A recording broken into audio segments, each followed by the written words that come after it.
유대인의 교회와 비슷한 곳인 유대인의 회당, 그래서 유대인들이 모여서 안식일에 예배드리는 곳, 그곳을 회당이라고 하고요. 그리고 교회 다니는 사람들이 모여서 주일에 예배드리는 곳을 교회라고 하죠. 어떻게 보면 지금 우리의 교회와 비슷한 개념이 유대인들에게 회당이었던 것입니다. 유대교 회당에는 그 지역사회에서 그래도 학식 있고 그래도 배울 만큼 배우고 히브리어 성경의 구약의 정통한 랍비들이 여기에서 성경을 읽고 그리고 그 말씀의 뜻을 풀이하고 가르침을 전하는 활동을 했던 곳이 바로 유대교 회당이에요. 지금 우리로 생각했을 땐 교회랑 비슷하다라고 여러분들 보시면 돼요. 거기에서 예수님이 말씀을 읽으셨습니다. 그런데 그 회당은 예수님께서 자라신 나사렛이라는 회당이었습니다. 그러니까 이 사람들은, 이 동네 사람들은 예수님이 어렸을 때부터 자라난 모습을 봤던 사람들이 많은 회당이라는 거예요. 그래서 예수님이 거기에 서셔서 성경을 읽으셨어요. 성경 아무나 읽지 못하는 거라고 했죠. 이런 유대교 회당에서 성경을 읽으려면 학식이 많거나 배움이 많거나 아니면 저명한 이름이 알려진 랍비거나 아니면 어떤 특별한 사연이 있어서 그게 많은 사람에게 은혜를 끼칠 만한 사람이 여기에서 성경을 읽으면서 이 성경에 관련된 말씀 혹은 가르침을 전할 수 있는 겁니다. 그런데 예수님은 어떻게 여기에 서셨을까? 예수님이니까, 하나님의 아들이니까 당연히 이런 자리 정도는 설 수 있는 것 아닌가라고 우리 생각할 수 있지만 예수님이 하나님의 아들이기 때문에 이 자리에 서는 게 합당해서 여기에서 말씀을 전하고 말씀을 읽으신 건 아니라는 겁니다. 주 여호와의 영이 내게 내리셨으니 이는 여호와께서 내게 기름을 부으사 가난한 자에게 아름다운 소식을 전하게 하려 하심이라. 나를 보내사 마음이 상한 자를 고치며 포로된 자에게 자유를, 갇힌 자에게 노임을 선포하며 여호와의 은혜의 해와 우리 하나님의 보복의 날을 선포하여 모든 슬픈 자를 위로하되. 여러분, 차이점을 발견하셨어요? 차이점이 분명히 있죠? 자, 전도사님이 빨간색으로 이렇게 표시해 놓은 것처럼 오늘 우리가 읽은 누가복음 본문에는 우리 하나님의 보복의 날을 선포한다는 내용이 없어요. 자, 이게 어떤 사문학적 문제 아니면 예수님이 성경을 읽다 말고 히브리어의 어순은 우리나라 어순이랑 좀 다를 거 아니에요? 읽다 말고 일정 부분을 빼서 말씀하신 건지 아니면 누가복음의 저자가 어떤 의도를 갖고 이 보복의 날을 빼서 말한 건지 모르겠지만 여기엔 여러분들의 상상력이 필요한 부분이죠. 모르겠지만 누가복음 본문에는 이 보복의 날이라는 내용이 빠져 있어요. 그래서 이 보복의 날이 빠져있고 은혜의 해, 은혜의 날만 선포가 되었으니까 이 말씀이 참으로 은혜스럽다라고 사람들이 감탄을 한 거냐? 우린 이렇게 생각하기 쉬운데 그것도 아니라는 겁니다. 이 사람들 왜 놀랐을까요? 예수님이 우리에게 은혜의 말씀을 선포하는구나. 혹은 예수님 그 말이 우리에게 응했다고? 예수님 자기가 뭐라고 우리에게 그 말씀을 응했다는 거야? 자기가 구세주라는 거야? 라고 따지듯이 놀란 게 아니라 그런 내용이 아니에요. 그냥 놀랐습니다. 왜 놀랐냐면 이 사람이 요셉의 아들이었기 때문에 놀란 겁니다. 사람들은 하나님의 아들로서 예수님을 이 회당에 초대한 것이 아닙니다. 당시 회당에 모여있는 사람들은 어떻게 보면 여기 모인 우리들보다, 우리 거듭난 사람들보다 훨씬 더 경건하고 그리고 깨끗한 삶을 살고 도덕적이고 윤리적인 사람들, 그리고 규칙을 매우 잘 지키고 안식일을 절대 범하지 않으려고 엄청 노력하는 그런 사람들이 모여 있었을 가능성이 높습니다. 지금도 유대인들은 이 안식일을 철저히 지킨다고 해요. 얼마나 철저히 지키냐면 안식일에 아침 일찍 이제 회당으로 가서, 지금도 회당이 있어요. 회당으로 가서 예배를 드리는데 가스불을 안 끄고 온 것 같은 거야. 그런데 가스불 끄면은 안식일을 범하는 거야, 안 범하는 거야? 더 많은 거죠. 그리고 내가 가서 가스불을 끌 수는 없어. 근데 가스불이 계속 켜져 있는 상태로 살 수는 없잖아. 큰일 나잖아. 그래서 어떻게? 옆집 이방인, 옆집 외국 사람에게 전화해서 야, 우리 집 가스불이 켜져 있는 것 같은데 오늘 안식일 내가 범하면 안 되니까 네가 가서 좀 꺼줄 수 있기라고 부탁하는, 지금도 그렇게 부탁하는 사람들이에요. 당시에는 얼마나 더했겠냐고. 그렇게 경건한 사람들이 모여서 예수님의 말씀, 그러니까 그분이 성경 봉독하는 것을 듣고 있었는데 놀랐다는 거예요. 그 사람이 요셉의 아들이어서 놀란 거예요. 요셉 직업이 뭐예요? 목수. 그렇죠. 지금은 안 그래요. 지금은 목수라는 직업이 굉장히 돈도 많이 벌고 사람들에게 각광을 받는 직업이지만 당시에는 그렇지 않았습니다. 당시에는 그렇지 않았기 때문에 목수란 당시에 1세기에 당시에 목수라고 하는 사람은 허드렛 일을 하는 사람이에요. 공부한 거리가 멀고 담을 쌓은 사람입니다. 당시 유대인들의 교육 방식에 토라라고 하는 모세 오경을 다 줄줄줄줄 외울 수 있을 정도로 어릴 때부터 교육을 시켰다라고 하는 그런 근거들도 남아있지만 그게 모든 계층에게, 모든 사람들에게 해당했을 리는 없죠. 그러면 예수님이 이 목수의 아들이니까, 당시에 허드렛 일을 하던 사람의 아들이니까 이런 학식을 갖추고 특히 문자를 읽을 수 있는, 고대 히브리어를 읽을 수 있는 능력을 갖췄다는 것 그 자체에 놀란 겁니다. 사람들은 그저 우리가 흔하게 외우고 있는 토라의 어떤 한 구절이나 시편의 어떤 한 구절을 예수님이 그 자리에서 이야기를 하고 그리고 그에 대해서 자기의 간증을 펼치는 정도를 생각했을 텐데, 이사야의 그 히브리어는 굉장히 높은 등급의 문장들이에요. 그래서 읽기가 어렵습니다. 이해하기도 어려워요. 그런데 그걸 줄줄 읽어내니까 그거를 놀랍게 여겼다는 거죠. 여기까지는 아무 문제가 없었어요. 23절에 보니까 이렇게 예수님이 말씀하시죠. 너희가 반드시 의사야, 너 자신을 고치라 하는 속담을 인용하여 내게 말하기를 우리가 들은 바 가버나움에서 행한 일을 내 고향인 여기에서도 행하라 하리라 라고 이렇게 속으로 생각하셨대요. 무슨 말이냐면 예수님께서 가버나움이라고 하는 이 동네에서 무슨 일을 행하셨어요? 치유의 은사를 행하셨어요.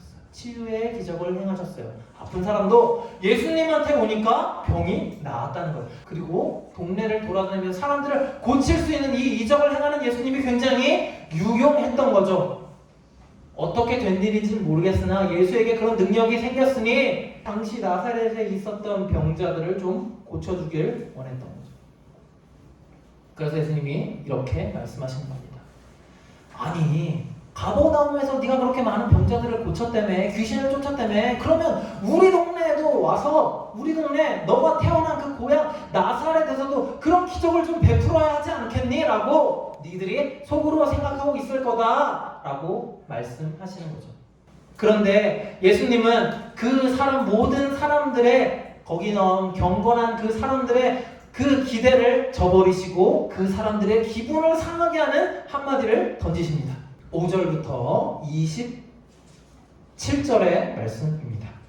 자, 이 사렙다 가부와 수리아 사람 나아만, 자, 이 사람들의 공통점이 뭐냐면요, 이 사람들의 공통점은 둘 다 이방인이었다는 거예요. 자, 수리아 사람이니까 지금 이스라엘이 아닙니다. 그리고 사렙다라고 하는 이 지역은 구약에는 사르밧이라는 명칭으로 나오고요. 우리 신약 성경에는 두로와 시돈 지방의 그 시돈 지방에 해당하는 게 바로 이 사렙다입니다. 세계사 책에는 페니키아인, 유대인이 아닌 페니키아인 그 과부가 구원을 받았다는 이야기예요. 고침을 받았다는 이야기입니다. 수리아 사람 이방인은 이 나아만이 고침을 받았다는 거예요. 그러니까 유대인들은 이 말을 어떻게 해석했어요? 유대인이 아니라 이방인에게 구원이 임한다는 말로 해석을 한 거죠. 이 말은 유대인들이 갖고 있던 믿음, 유대인들만이 유일하게 구원을 받을 수 있다. 이방인이 구원을 받으려면 유대교로 개종을 하거나 유대 여인과 결혼을 하거나 그 두 가지밖에 없다고 했던 그 강력한 믿음을 예수님이 정면 반박하신 거죠. 뭘 통해서? 그들이 그렇게 좋아하고 신성하게 여기는 말씀을 통해서, 구약의 말씀을 통해서. 그러니까 유대인들이 화가 난 겁니다.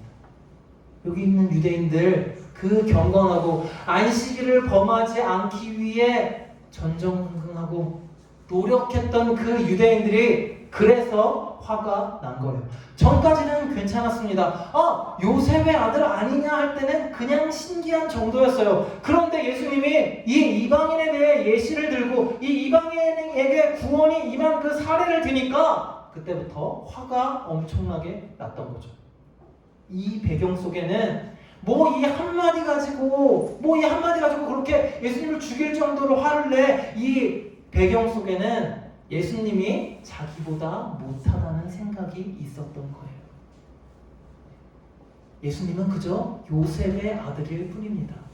뭔가 나에게 가르침을 주거나 내가 그의 말이나 삶을 통해서 배울 만한 가치는 없어. 그런데 왜 유대교 회당에 세웠어? 병이나 좀 고치게 하려고 세웠던 거죠. 아예 예수님에 대한 접근 방식이 우리와 달라요. 우리는 그래도 예수님이 하나님의 아들이니까 무슨 말씀하시나 잘 들어야지 하는 그 정도 생각을 가지고 있는데 당시 유대인들은 그 정도 생각이 없었던 거예요. 그게 하나님을 경외하는 사람, 경건한 사람, 안식일을 범하지 않으려고 그렇게 노력했던 그 사람들의 실체였다는 것입니다. 여러분, 교회 나오는 게 얼마나 힘들어요. 교회 나오는 게 힘들다는 걸 누가 알아? 교회 나와본 사람들이 알지. 여러분, 교회 나와보니까 어때요? 교회 매주 나오는 거 쉽습니까? 어려워. 보통 경건, 보통 율법적 사고, 보통의 성실함을 가지고는 교회에 매주 나온다는 건 사실 쉽지 않은 일이에요. 그런데 여기에 회당에 모인 이 유대인들 굉장히 신실하고 하나님에 대한 경외심이 있고, 그리고 무엇보다 하나님을 사랑한다, 하나님의 율법을 내가 철저하게 지키겠다라고 결심한 사람들이에요. 그런데 이 사람들이 하나님에게 어떻게 했죠? 예수님에게 어떻게 했죠?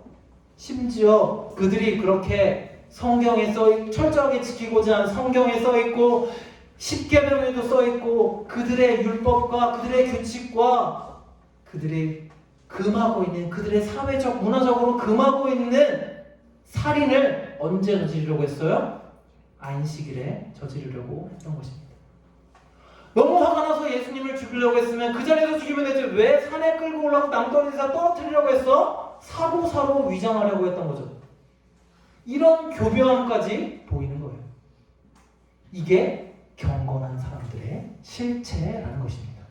내가 죽인 게 아니라 저 사람이 혼자 떨어져서 죽은 거야. 이런 악독한 마음까지 품게 되는 것이에요. 어떻게 됐을 때 내가 지금까지 믿고 의지하고 생각하던 그 전통에서 말씀이 벗어나 있을 때 우리는 그렇게 될 수 있다고. 내가 충분히 경건하고 내가 알고 있는 것이 맞고 그걸 부인하기보다는 하나님의 말씀이신 예수님을 없애버리려 했다는 게 바로 이 경건한 사람들의 실체였던 거죠. 그래서 요한복음 15장 14절에서 15절에는 이렇게 써 있습니다. 너희는 내가 명하는 대로 행하면 곧 나의 친구라. 이제부터는 너희를 종이라 하지 아니하리니 종은 주인이 하는 것을 알지 못함이라. 너희를 친구라 하였노니 내가 내 아버지께 들은 것을 다 너희에게 알게 하였음이니라. 여러분, 당시 유대인들은 하나님의 충실한 종이 되고자 했던 사람들이에요. 하나님을 굉장히 높은 존재로 떠받들면서 하나님이 하시는 모든 일은 다 순종해야지, 하나님이 말씀하시는 것들에 대해서는 하나도 어김이 없어야지, 왜? 어기면 지옥 가니까. 하나님의 충실한 종이 되어서 하나님이라고 하는 높은 존재와는 비교할 수도 없는 그 종이 되어서 그 신실한 믿음을 온전하게 지키고자 했던 사람들이 그 유대인들이었다는 거예요. 그런데 예수님이 요한복음에서 뭐라고 말씀하세요? 이제는 종의 믿음이 아니라, 종의 신앙이 아니라 친구의 신앙을 갖춰라 라고 하는 것입니다. 우리나라 역사를 살펴보면 종이 반역을 일으키면 누굴 제일 먼저 죽이는지 아십니까? 주인을 제일 먼저 죽여요. 충실한 종일수록, 똑똑한 종일수록, 행실이 바르고 스스로 옳다라고 생각하는 그 종일수록 주인을 죽이고 반역하기 더 쉬운 법입니다. 그리고 그런 대표적인 사건을 우리는 알고 있죠. 그게 바로 예수 그리스도의 십자가 사건입니다. 종이 주인을 죽인 대표적인 사건이 바로 우리 모두가 알고 있는 그 십자가 사건이에요. 종의 신앙, 겉으로는 좋아 보이죠. 신실해 보이죠. 경건해 보이죠. 누구보다 본받고 싶고 그런 삶이야말로 올바른 것처럼 보이지만 실제 우리가 이 종의 신앙을 갖춰서 한 일이 뭐다? 주인을 죽인 일이라는 거예요. 그래서 우리는 어디로 나아가야 합니까? 친구의 신앙으로 나아가야 하는 것이죠. 여기에는 하나님에게도 유익한 부분이 분명 있기 때문에 우리에게 종의 신앙을 버리고 종의 믿음을 종처럼 구는 그 행위들을 다 버리고 이제는 친구로 지내자라고 말씀을 하신 거라는 거예요. 여러분, 친구가 되기 위한 좋은 조건이 뭔지 아십니까? 우리가 하나님을 알아야 친구가 되죠. 여기 뭐라고 써 있어요? 내가 아버지께 들은 것을 다 너희에게 알게 하였다라고 이렇게 말씀하시잖아요. 우리는 구약의 하나님은 굉장히 엄격하고 무섭고 그런 하나님으로 이야기하는데 신약의 하나님은 너무 우리를 사랑하시고 너무 좋으셔 라고 은연중에 이야기를 많이 해. 그게 뭐야? 그게 대표적으로 하나님을 오해하고 있는 부분이에요. 구약의 하나님과 신약의 하나님, 예수님은 같은 하나님이에요. 어떻게 그런데 그렇게 하나님을 오해할 수가 있어요. 그래서 그 오해를 풀기 위해서 신약의 하나님이, 예수님이 우리에게 하나님의 사랑을 어떻게 알려주셨어? 죽기까지 우리를 사랑하신 그 하나님의 모습을 십자가에서 보여주신 거잖아요. 그래서 우리가 하나님과 친구가 되기 위해서 중요한 것은 하나님을 아는 것이에요.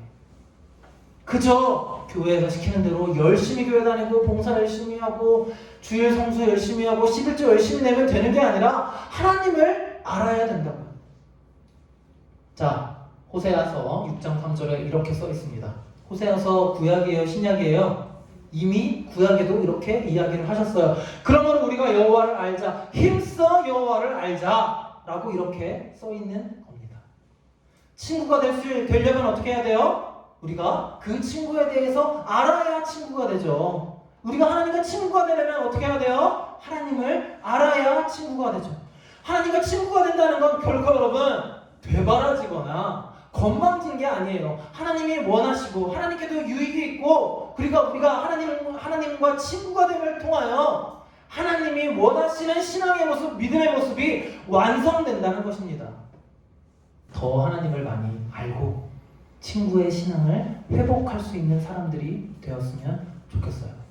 그래서 성경과도 더 친해지고 하나님과도 더 친해져서 하나님의 진정한 마음이 무엇인지 알고 그리고 여러분들이 오해하고 있는 또 하나님에 관한 것은 무엇인지 서로 나누면서 깨달을 수 있는 시간들이 되길 원합니다. 우리 함께